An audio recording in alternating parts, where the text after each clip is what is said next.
Hi friends, welcome to my channel ஆகா சமையல் recipes. இன்றைக்கி நம்ம செட்டிநாட்டு சிக்கன் குழம்பு தான் பார்க்க போகிறோம். இது இட்லி, தோசை, சப்பாத்தி, பூரி, சாதம் எல்லாத்துக்குமே ஒரு பக்காவான சைடிஷ். இப்போ இதை எப்படி பண்ணுறதுன்னு பார்க்கலாமா? ஒரு கடாயில் 2 ஏலக்காய், 2 கிராம்பு, ஒரு பிரிஞ்சி இலை, ஒரு பட்டை, ஒரு கல்பாசி, ஒரு ஜாவித்ரி சேர்த்துட்டு கூடவே 2 டேபிள் ஸ்பூன் மல்லி, அரை டீஸ்பூன் மிளகு, 1 டீஸ்பூன் சோம்பு, 1 டீஸ்பூன் சீரகம், ஒரு கொத்து கருவேப்பிலை, 4 காஞ்ச வத்தல் சேர்த்து இதை ஒரு 2-3 நிமிஷம் வறுத்துக்கோங்க.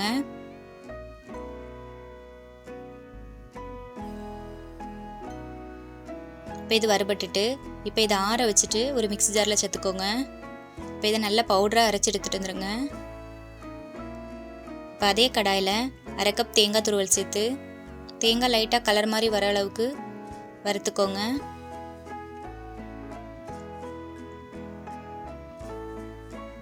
இப்போ தேங்காய் வறுபட்டுட்டு இப்போ இதை ஆற வச்சுட்டு மிக்ஸி ஜாரில் சேர்த்து தேவையான அளவு தண்ணி ஊற்றி நல்லா ஃபைன் பேஸ்ட்டாக அரைச்சி எடுத்துருந்துருங்க. இப்போ ஒரு குக்கரில் 2 டேபிள் ஸ்பூன் தேங்காய் எண்ணெய் சேர்த்துக்கோங்க. கூடவே அரை டீஸ்பூன் சோம்பு சேர்த்து பொரிஞ்சதும் நம்ம பவுடர் பண்ணி எடுத்து வச்சுருக்க மசாலா பவுடர் இதில் சேர்த்துக்கோங்க. இப்போ இதை எண்ணெயில் நல்லா வதக்கிக்கோங்க. கூடவே ஒரு கொத்து கருவேப்பிலை சேர்த்து வதக்கிக்கோங்க. 2 பெரிய வெங்காயத்தை கட் பண்ணிட்டு சேர்த்துக்கோங்க. இந்த மசாலாவில் வெங்காயம்லாம் படுற மாதிரி நல்லா வதக்கிக்கோங்க. இப்போ வெங்காயம் நல்லா வதங்கிட்டு இது கூடவே 1 டேபிள் ஸ்பூன் இஞ்சி பூண்டு பேஸ்ட்டு சேர்த்து இஞ்சி பூண்டில் இருக்க பச்சை ஸ்மெல் போகிற அளவுக்கு வதக்கிக்கோங்க. கூடவே ஒரு பெரிய தக்காளி பழம் சேர்த்துக்கோங்க. தக்காளி நல்லா சாஃப்டாக வெந்து வர அளவுக்கு வதக்கிக்கோங்க.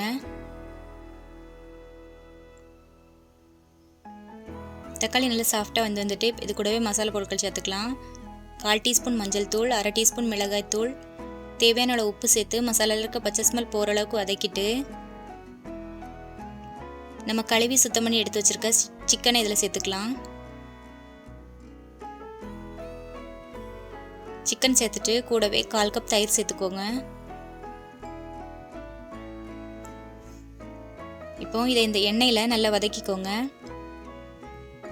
இப்போ நல்லா வதக்கி எண்ணெய்லாம் பிரிஞ்சு வந்துட்டு இப்போ இது கூடவே நம்ம அரைச்சி வச்சுருக்க தேங்காய் பேஸ்ட்டு சேர்த்துக்கோங்க.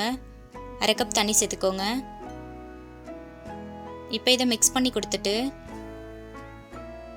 இது நல்லா கொதிச்சு வந்ததும் குக்கரை மூடி போட்டுக்கலாம்.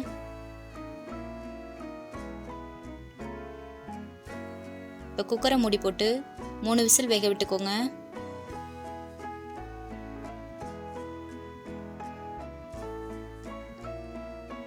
இப்போ விசில்லாம் அடங்கினதுக்கப்புறமா திறந்து பார்க்கலாம். இப்போ நம்மளோட அல்டிமேட்டான செட்டிநாட்டு சிக்கன் குழம்பு ரெடி ஆகிடுச்சு. நீங்களும் இதை செஞ்சு பாருங்கள். உங்களுக்கு இந்த வீடியோ பிடிச்சிருந்தனா என்னோட சேனலை சப்ஸ்கிரைப் பண்ணுங்கள், லைக் பண்ணுங்கள், ஷேர் பண்ணுங்கள், கமெண்ட் பண்ணுங்கள். தேங்க்ஸ் ஃபார் வாட்சிங்.